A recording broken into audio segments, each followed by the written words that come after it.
What's going on, guys? Welcome back to another episode of Soulscast, episode number 16, I do believe. That's correct. My name is Jake Landis, and with me once again, the illustrious pursueth himself, Bryce Gardner. What's going on, guys? Thank you for coming back. Yep, I'm glad I made it. The sun almost killed me. Yeah? Yeah. Yeah, we don't, not made for the outdoors here on Soulscast. The sun got me good. If you guys didn't know, Soulscast is the Next Level X weekly Dark Souls podcast where we discuss Dark Souls, upcoming Souls-like titles, and everything in between. About halfway through the cast, we have a little segment we call Clip of the Week where we feature some fine Dark Souls PvP. If you would like to be featured on Clip of the Week, please send your clips to the link in the description. It's an email, and it's merkknight@gmail.com. Merkknight. On this week's Soulscast, we have, for the very first time on the channel, a top 10 video.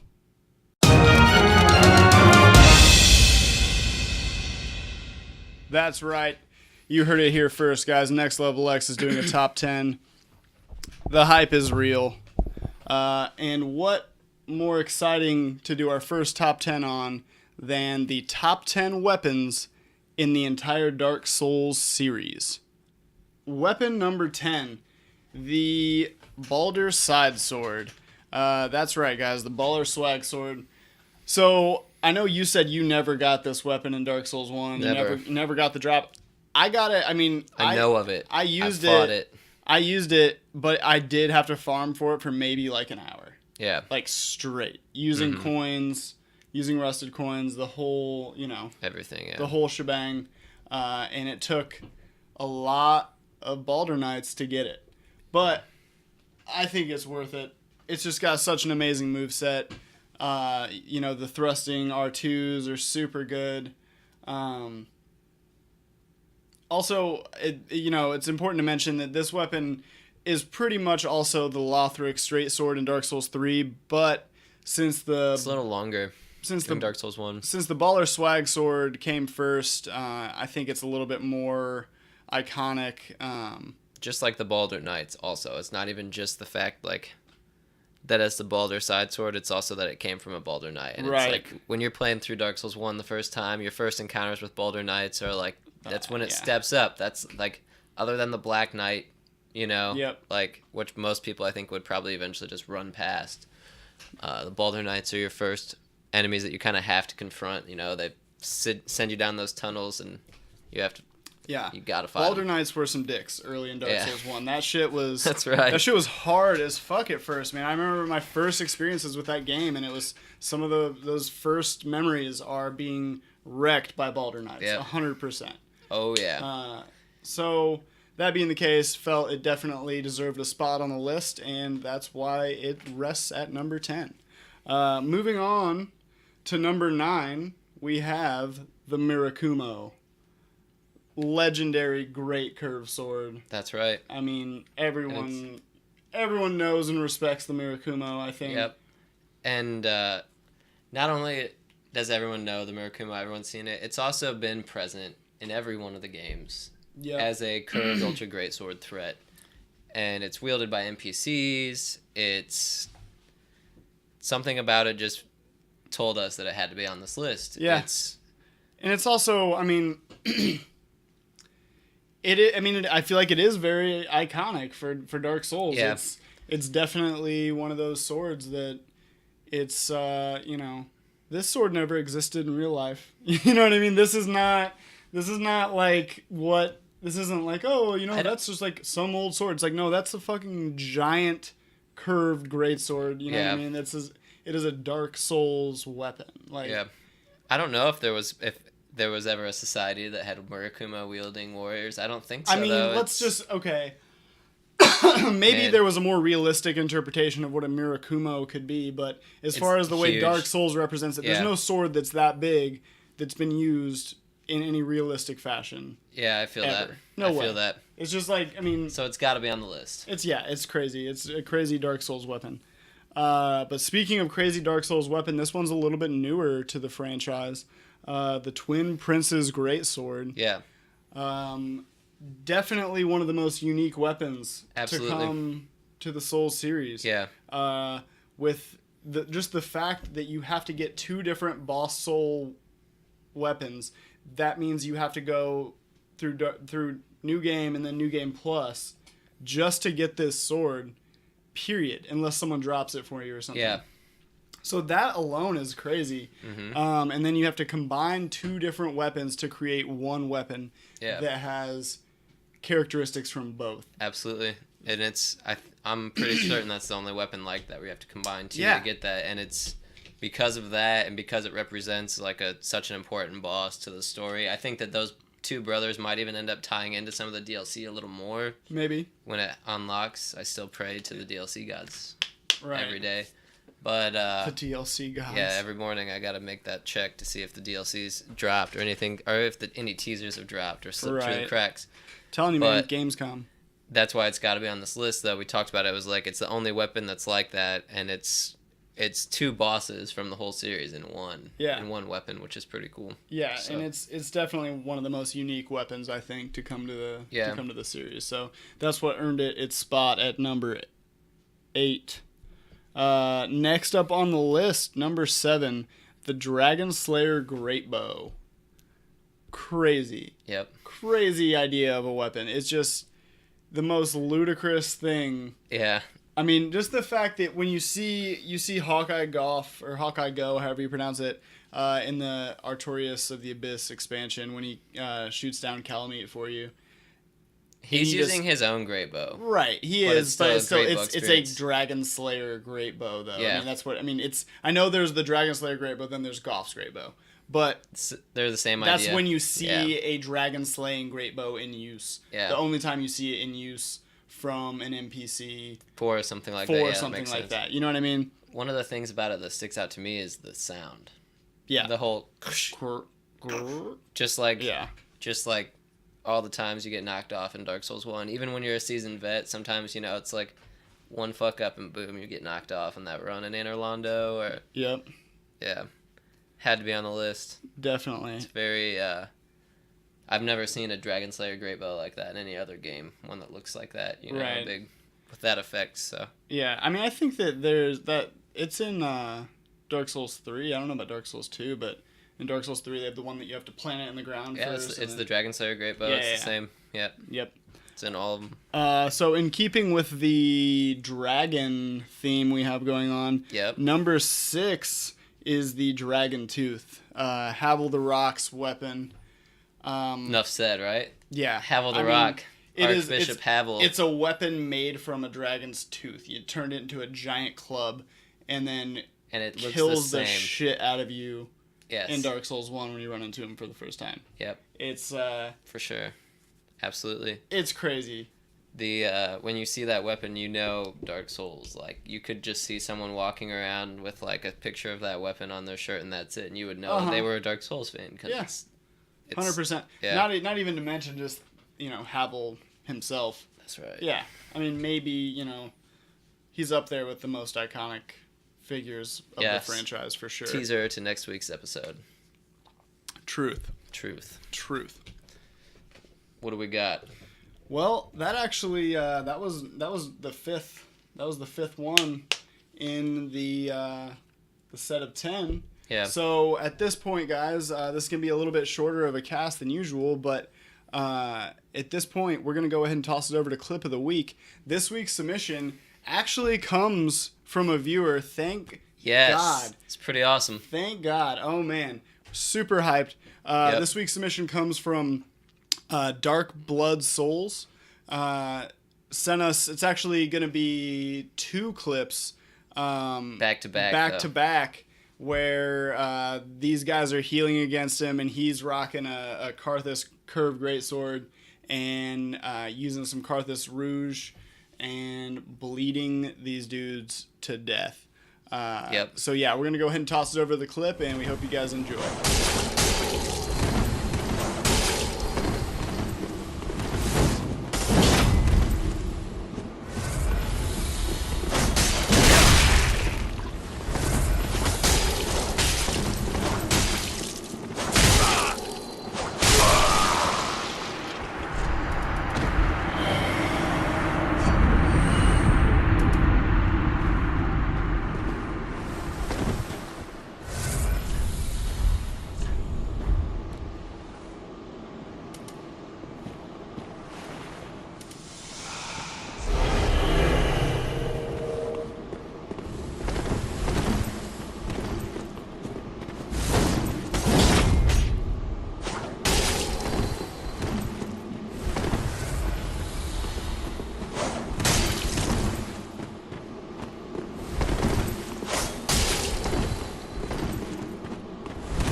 back. I hope you guys enjoyed that clip. If you would like to be featured on Clip of the Week, please send your clips to merkknight@gmail.com. The email will be in the description. But moving on with the list. Number 5. On to number 5, the Dragon Slayer Spear. Keeping up with that dragon slaying theme there. I wonder if there's something to that, but it is just one of the most iconic weapons. Yeah, it's in every game. It's in every game. Even in every game. Even at the end of Dark Souls 3, when you start getting those item descriptions about the dragon or the Nameless King's sword spear and the cross hilt of the spear and the significance that has to the lightning and dragons and all that stuff. It's just got some really cool lore implications, I feel like, and it is just so iconic. Yes. Had to be on the list. Had to get some spear representation on the list as well. Not every weapon on the list has to be the most powerful weapon. It just needs to be something that right. when you see it, it's a Dark Souls weapon. And that's definitely not, the least powerful weapon either. You can definitely be good with it. Oh, yeah, absolutely. But very good. It just kind of had to be there. When we're doing a top 10 for the entire series, there are weapons that you just know are going to have to be in that top 10 because you can't bring up certain weapons and then leave these other certain weapons out. Like the big weapons like that. We just had to get, all the mainstay weapons in there. Yep. But speaking of mainstay weapons, it was kind of hard to pick one of them. Yeah. But we had to put the Black Knight Halbert on the list. That's number 4. Number 4 is the Black Knight Halbert. That Halbert, man, in every single game is just so strong. It's good. It's so strong. Yep. Every single one of them. And you can usually get it somewhat early on. It just depends. Not so much in Dark Souls 3. Right. But it's one of those things that it don't usually need no buffs. It don't need nothing. It don't need no buffs or nothing, man. That Black Knight Halbert. For real, though. Let me tell you about that Black Knight Halbert. It's hard because it's like, what about the Black Knight Great Axe, which has just like such a specific look, or the Black Knight Greatsword has a specific look, or what about the Silver Knights? But it's like you don't get as many Silver Knight weapons as an option, and it's like the Black Knight Halbert has that. That Black Knight, I think the Black Knight Halbert is without a doubt the most widely utilized Black Knight weapon. Yeah, for sure.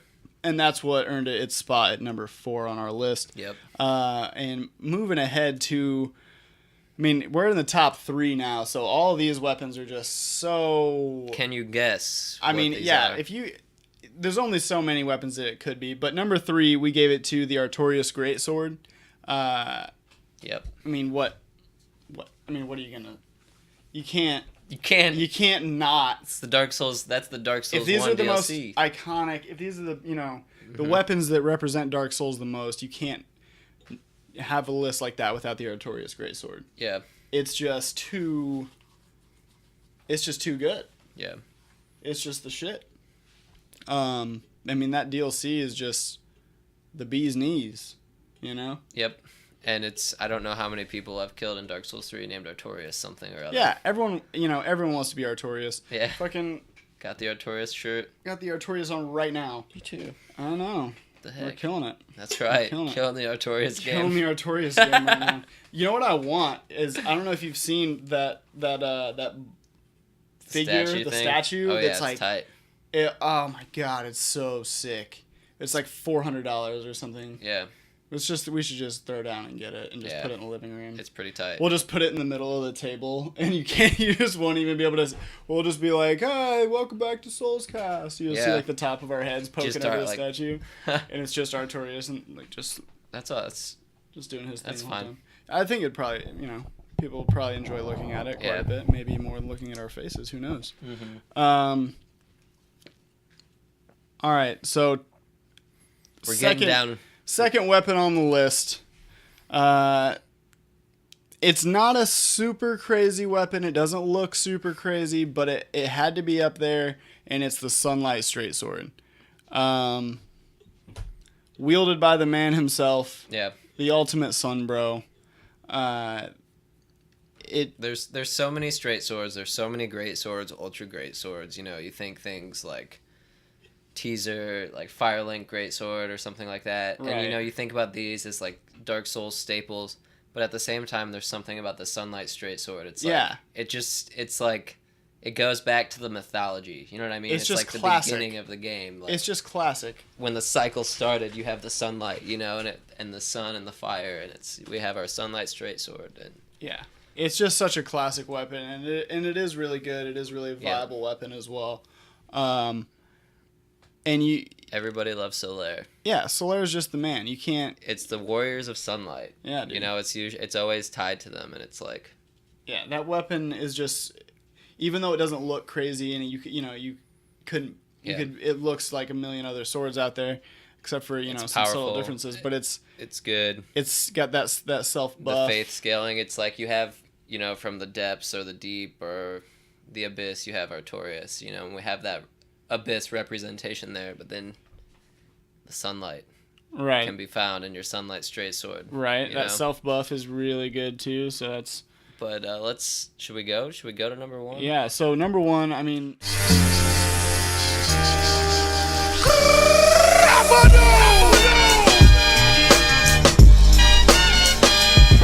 Obviously, it's going to be the Moonlight Greatsword. You can't.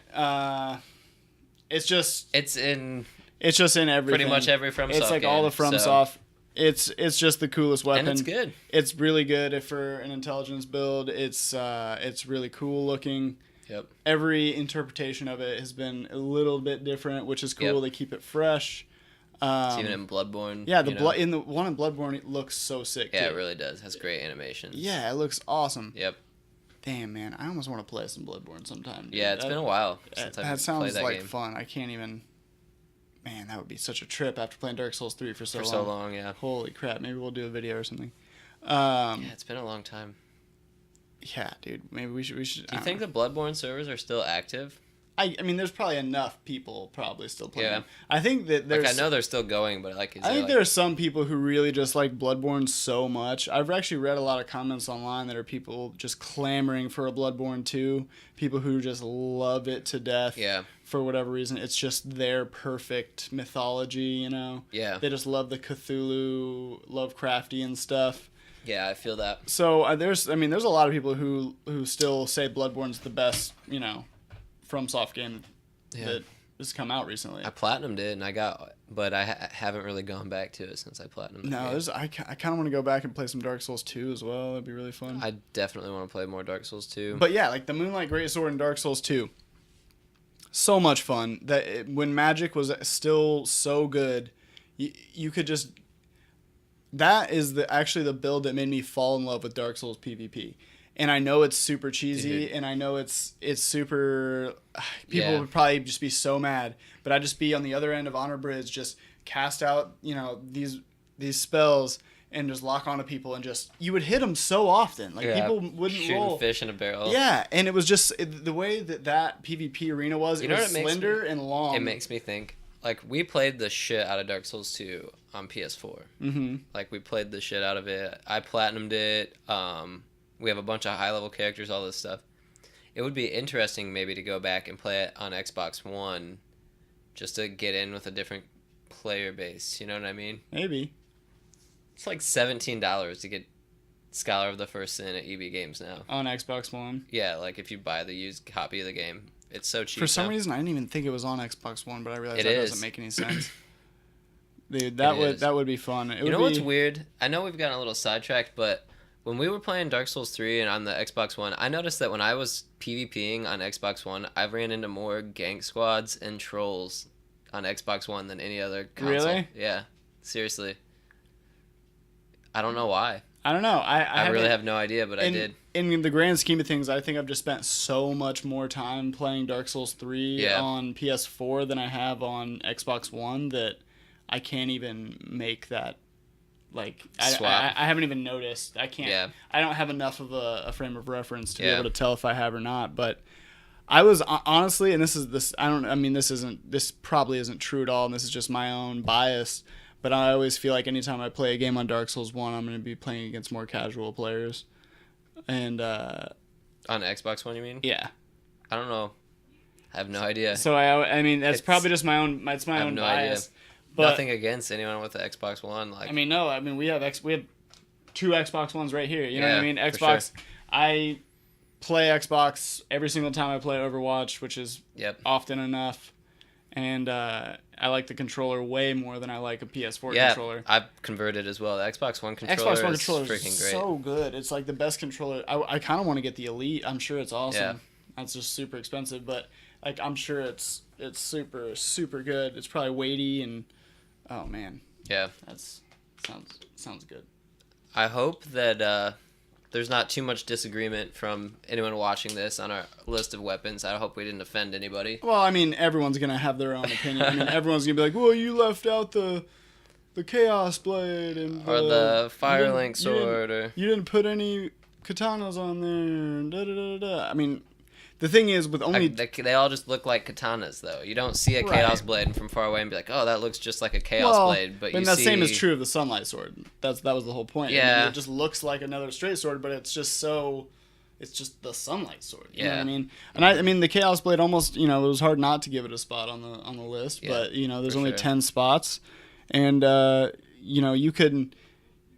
you could labor over a list like this for so long trying to make it perfect and trying to figure out, which one belongs where exactly. But I mean, it took us a little bit of time anyway. It took us a little bit of time and looking at everything and thinking about it. But I mean, these are pretty much just our gut, instinct, quick decision choices for the top 10. And I think it's pretty accurate. I think if you dwell on it for too long, it kind of starts to skew things maybe. And, I think each one of these weapons has its own reasons why it deserves a spot on the list. So, but yeah, guys, that was our top 10 of the top 10 weapons of the Dark Souls series, and that concludes Soulscast number 16. We're done this for 16 weeks already. Yeah, it doesn't seem like that. Actually, mind blowing. That's weird to think about. Yeah. Holy shit. Every week for 16 weeks, we haven't missed one yet.